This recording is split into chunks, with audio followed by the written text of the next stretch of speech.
അല്ല എനിക്കത് സത്യം പറഞ്ഞാൽ ദേവസ്വം ബോർഡിന്റെ ഇപ്പോഴത്തെ ആ ഒരു നിലപാട് കണ്ടപ്പോൾ എനിക്ക് സത്യത്തിൽ ചിരിയാണ് വന്നത്. കാര്യം അന്ന് ഇത്രയും പ്രശ്നങ്ങളുണ്ടാക്കി, കുറേ പേരെ ജയിലിലടച്ചു, ഒരുപാട് പേരുടെ ചെറുപ്പക്കാരുടെ ഭാവി പോയി, കുറേ പേര് കേസിന് ഇതായി PDPP ഉൾപ്പെടെയുള്ള വകുപ്പുകളിട്ട് അവരുടെ പേരിൽ കേസെടുത്തു.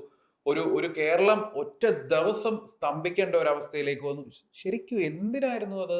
ഒരാവശ്യമില്ല. മാത്രമല്ല ഞാൻ പറയും, പൊളിറ്റിക്സിൻ്റെ വഴി വിടുക, ആചാരങ്ങളെ ആചാരങ്ങളുടെ വഴി വിടുക. ഇവിടെ ആചാരങ്ങൾ പാലിക്കപ്പെടണം എന്ന് ഭരണഘടനയിലുണ്ട്. വിശ്വാസികളുടെ വിശ്വാസങ്ങൾ പാലിക്കപ്പെടണം.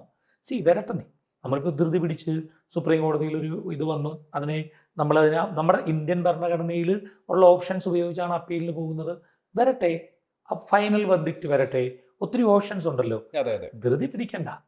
വിശ്വാസികളെ ആണിപ്പം ഒരു കൂട്ടം വിശ്വാസികളായ സ്ത്രീകൾ എനിക്ക് ശബരിമലയിൽ ഈ സമയത്ത് കയറണം എന്ന് പറഞ്ഞാൽ അപ്പോഴും തെറ്റാണ്, അവർ വിശ്വാസികളല്ലാതായി മാറുകയാണ്. കാരണം അവരുടെ ആചാരം പാലിക്കുന്നവരാണല്ലോ വിശ്വാസികൾ. ആചാരം പാലിക്കുന്നവരാണ് വിശ്വാസികൾ. അതെ, അത് ശരിയാണ്. യഥാർത്ഥ ഭക്തർ എപ്പോഴും ആ ഒരു ആചാരങ്ങൾ പാലിക്കുന്നെങ്കിൽ മാത്രമാണ് വിശ്വാസിയാവുന്നത്.